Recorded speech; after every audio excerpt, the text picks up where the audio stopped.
Good evening, everyone. I am Malini, and I am here to kick off today's session by talking about something that lies at the core of every smart business decision, that is, business valuation. In the next few minutes, I will be walking you through 5 key questions. What is business valuation and why does it matter? When do we actually need to get it done? What are the different methods of doing it?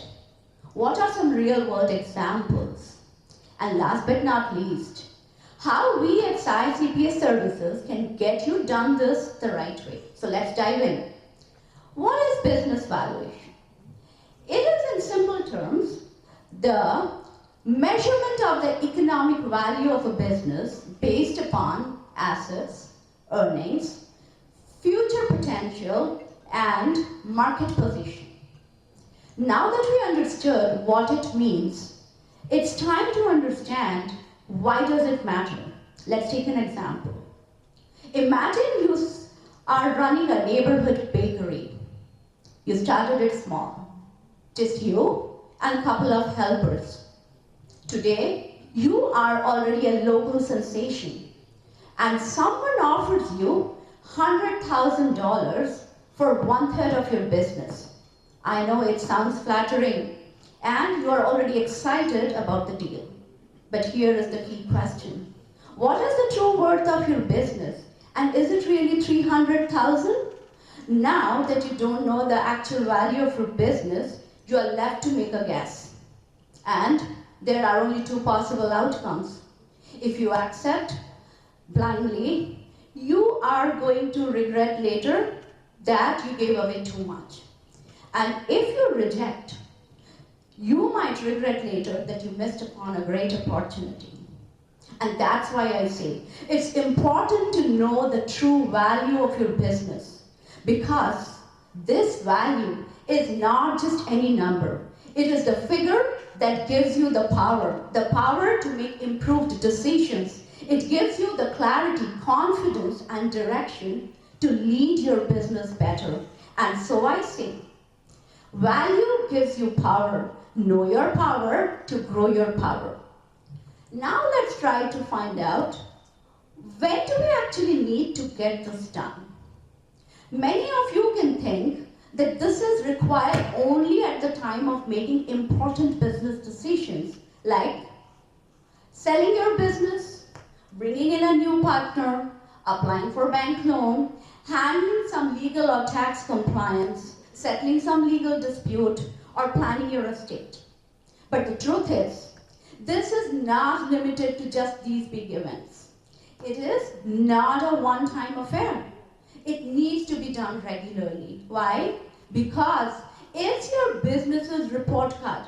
It tells you where you stand today and what steps you need to take and plan your future better. And so I say, value gives you the power. Know your power to grow your power. Now let's focus into 3 main approaches of doing this valuation. Let's begin with asset-based method. This method is based upon the net assets of a business. You add up everything that a business owns and then you subtract whatever the business owes. This is mainly suitable for asset-heavy businesses like construction or manufacturing businesses. Now let's move on to the second approach, which is income-based approach.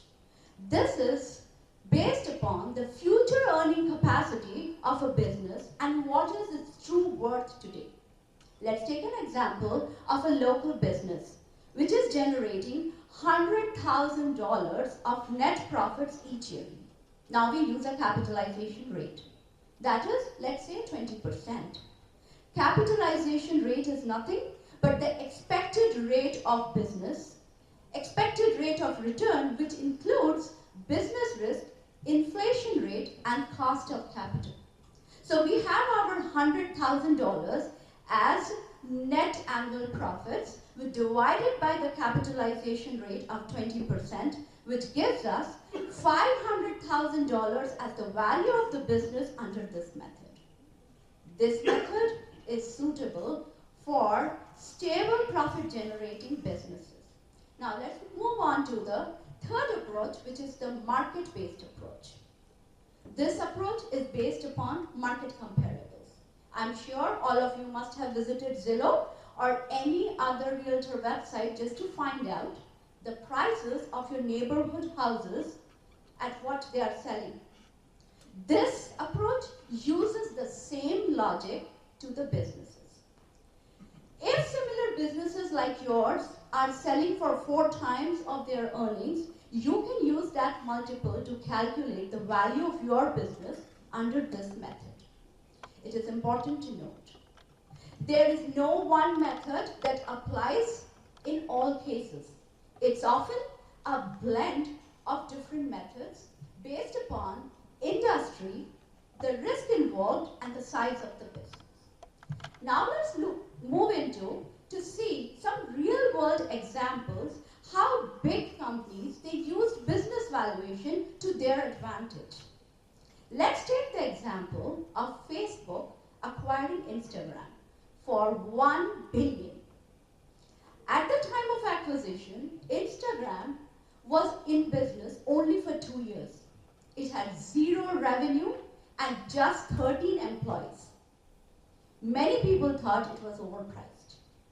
But Meta had done this valuation based upon the massive brand potential of Instagram. That's like saying, in the case of your local business, already having a great location or having a significant community presence. Now let's move on to the second example, when CVS acquired Aetna for $70 billion. This acquisition was truly based upon cost-saving synergies and to create something bigger and more powerful by bringing the retail chain and a health insurance company into one healthcare ecosystem. That's like saying, in the case of your local grocery store, adding now home delivery services or creating a separate section for health products just to create additional value to your business. So whether it is a Fortune 500 giant or a local store, the principles of business valuation are the same. And the final takeaway, remember, value gives you the power. So know your power to grow your power. Thank you.